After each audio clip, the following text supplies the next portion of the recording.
Bonjour et bienvenue dans 88 images par seconde. La Grande Traversée, comédie dramatique avec un bon casting, on suit l'histoire sans déplaisir, mais c'est assez vide, le développement des personnages est assez bon tout de même, mais là où le récit nous emmène est d'un commun. Bref, je ne recommande pas, 5 sur 10. Le passager numéro 4. Film catastrophe et d'anticipation dans l'espace, le film se veut réaliste et commet plein d'erreurs qui n'ont cessé de me sortir du film. L'apesanteur artificielle qui agit aussi à l'extérieur du vaisseau sur un certain périmètre, mais bien sûr ça ne pose pas de soucis pour les particules fines ou autres qui seraient attirées vers le vaisseau. Puis lorsque l'apesanteur apparaît au tout début du métrage, ce n'est pas crédible.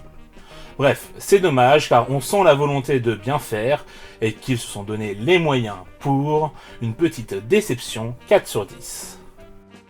Godzilla vs Kong. Le film veut en faire beaucoup trop car en plus des combats entre les deux titans, ce qui est déjà pas mal en soi, il y a la Terre creuse, il y a Mecha Godzilla, façon Évangélion d'ailleurs. Les hommes ont une technologie du futur, comme ça, c'est gratuit. Plus une énergie miracle et, bien sûr, des néons. Ça fait beaucoup là, non? Et à trop être gourmand, ça gâche le film. Donc 4 sur 10. Our Friend. Un drame très émouvant et croyez-moi, vous allez chialer. Les acteurs sont bons, que ce soit la fille aînée, Casey Affleck, Dakota Johnson, mais surtout Jason Segel. Je veux le voir plus au cinéma ce gars-là, vraiment. Par contre, je n'apprécie pas que le récit ne soit pas plus linéaire. Après, la mise en scène est simple, mais ça fait le taf. Bref, sortez vos mouchoirs, car vous en aurez besoin. 8 sur 10. Homunculus. Adaptation d'un manga que je ne connais pas. J'ai l'impression que le film veut faire rentrer trop de choses en peu de temps. On ne comprend pas la moitié de ce qui se passe vraiment, et la fin est déroutante. Alors qu'on croyait enfin comprendre quelque chose. Bref, pas le genre de film que j'aurais vu jusqu'au bout en temps normal, mais bon. 3 sur 10. The Empty Man. Adaptation horrifique cette fois-ci d'un comic book que je ne connais pas. Assez atypique pour ce média d'ailleurs. J'ai trouvé la musique trop présente, trop d'utilisation de glitch et d'effets stroboscopiques à mon goût, mais sinon c'est plutôt dérangeant. Donc assez réussi par rapport à ce que veut faire le film. C'est pas franchement mon genre de film, mais si c'est le vôtre, n'hésitez pas, car ça vous plaira. 5 sur 10. Judas and the Black Messiah. Un biopic sur l'ascension et l'assassinat de Fred Hampton, membre du Black Panther Party dans l'Illinois dans les années 60. C'est dommage de ne pas avoir un film plus global sur le parti et sur cette époque. Pour autant, ça fonctionne bien, les acteurs sont géniaux, c'est vraiment eux plus que le récit qui porte le film. Donc si ça vous intéresse, allez-y, 6 sur 10. Dans les angles morts. Un thriller d'épouvante qui aborde ces symboliques de manière trop illustrative.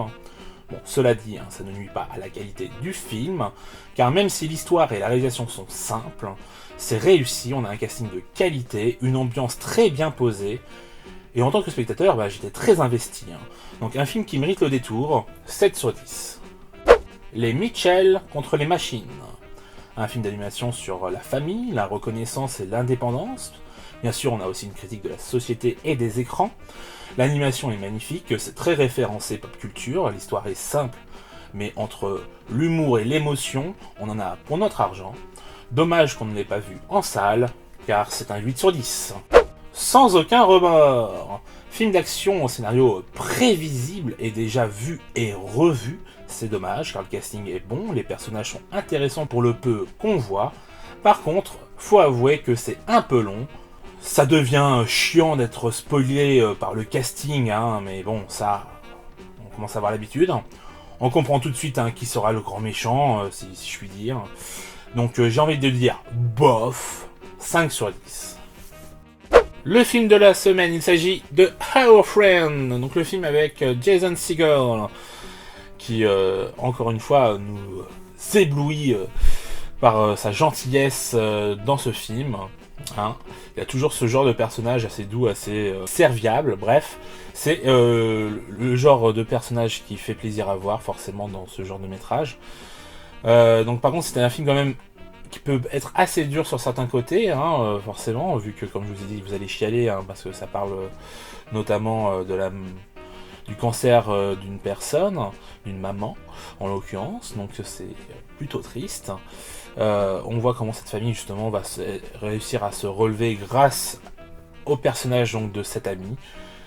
C'est très très fort, donc allez-y. C'est dommage qu'on ne l'ait pas vu lui aussi en salle, mais bon, c'est comme ça.